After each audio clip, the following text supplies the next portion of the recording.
Welcome back, everyone, to the Deep Dive.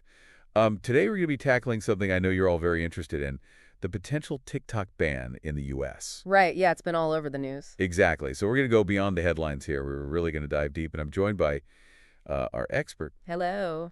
So to kind of unpack this, we found a really fascinating article in the Korean AI Times. Okay. It covers a range of tech and AI news, but what really caught my eye was this study about how TikTok usage could be linked to people's perceptions of the world, especially when it comes to global politics. It's fascinating stuff. This really goes way beyond the data privacy concerns, right? I mean, everyone's talking about... Yeah, everyone's kind of familiar with that. Right, and this is about how it might actually influence your worldview. Exactly. So let's start with what we already know.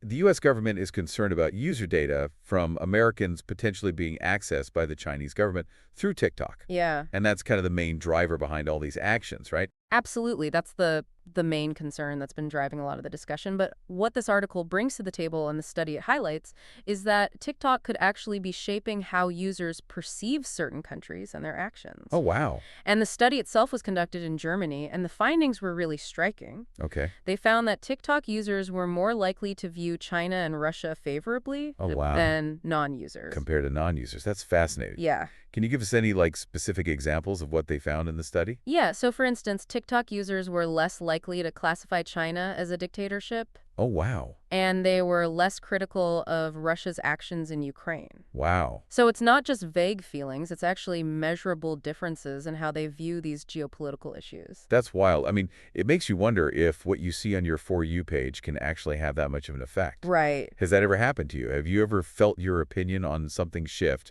after seeing it discussed on TikTok? Oh, yeah, absolutely. And it's because of the way these algorithms work, right? Right. They're designed to show you content that you're likely to engage with. Right. And this can lead to what we call filter bubbles. Yes, I heard of this. Where you're primarily exposed to content that reinforces your existing beliefs. So you're not getting a balanced view. Exactly. And that's where the potential for influence comes in. And, Yeah. TikTok, the nature of it, these short engaging videos, they're often designed to trigger an emotional response. Right. Makes it an especially powerful medium for potential influence. Okay. It's not necessarily about overt propaganda, but rather a subtle shaping of perspectives over time. That's kind of unsettling. Yeah. Can you elaborate a little bit more on how these algorithms actually work and why they might lead to these filter bubbles? Yeah, so let's take a closer look at TikTok's recommendation algorithm. It's actually a pretty sophisticated system. It learns what you like to watch. Okay. Every time you interact with a video, whether you like it, share it, comment on it, Right. even if you just watch it all the way through, Mm-hmm. the algorithm takes note and then it uses this information to tailor your For You page. So the more you watch, Yeah. the more personalized your feed becomes. Precisely. And this can be great for entertainment, right? Sure.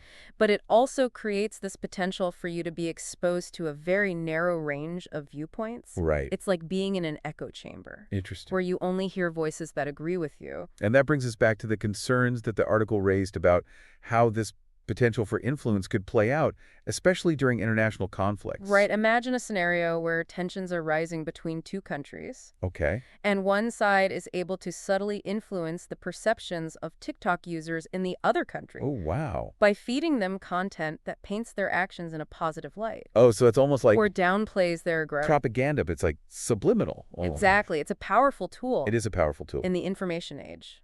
That's a scary thought. Yeah, But the article also mentioned that this influence isn't always intentional right. or even necessarily negative. Right. It's not always a bad thing. And the article highlights this really fascinating anecdote Okay. about how some TikTok users in the U.S. reacted when the government first started talking about banning the app. Mm-hmm. Some users in protest started migrating to a different platform, Oh, wow. a Chinese app called Xiaohongshu. I've actually never even heard of that one. So Xiaohongshu is a social commerce platform. Think of it like a mix of Instagram and Pinterest. Okay. That's incredibly popular in China. What's interesting is that these users who moved to Xiaohongshu started voicing their dissent by criticizing Mark Zuckerberg and Facebook. That's interesting. So they kind of switched platforms and then used that platform to criticize Yeah, another platform. it was very interesting. That's pretty unexpected. What prompted them to target Zuckerberg? It seems that they saw the U.S. government's actions against TikTok as hypocritical, you know? Okay.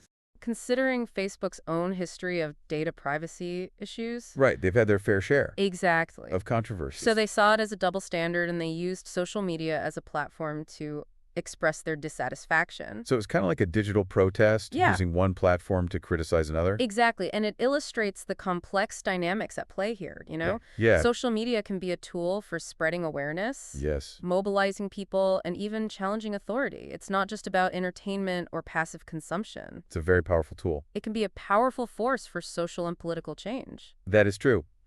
All of this makes me wonder, what does this mean for us? Right. The everyday users just scrolling through our feeds. Right.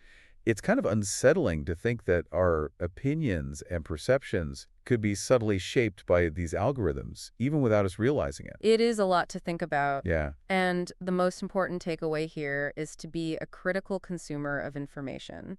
We need to be aware of these potential biases and actively seek out a range of perspectives. It's almost like we're being curated, right? Yeah, it's like a curated experience, and that can be, comforting in some ways. Right. But it can also create a very limited view of the world. So how do we break free from these filter bubbles? How do we make sure that we're getting a more balanced perspective? Well, one of the most effective strategies is to actively seek out diverse viewpoints. So don't just stick to the familiar. Right. Challenge yourself to explore different news sources, different opinions, even content that might make you a little bit uncomfortable. Yeah, and I think it's also important to be mindful of the sources of information that we're consuming. Absolutely. Consider who created the content, what their motivations might be, and what biases they might bring to the table. It's like being a detective of the digital world, Right. always questioning and critically evaluating the evidence before us. I like that analogy. It's about developing that healthy skepticism, not taking anything at face value, always cross-referencing information.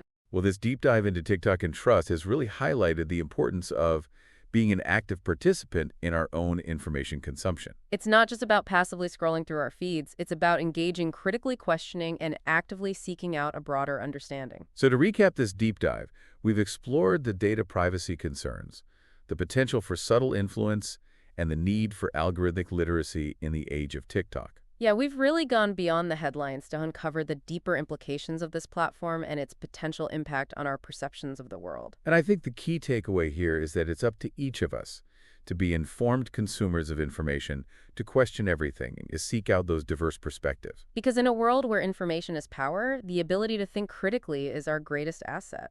Absolutely. Well, thanks for joining us on this deep dive into TikTok and trust. It's been great being here. And until next time, keep exploring, keep questioning, and keep learning.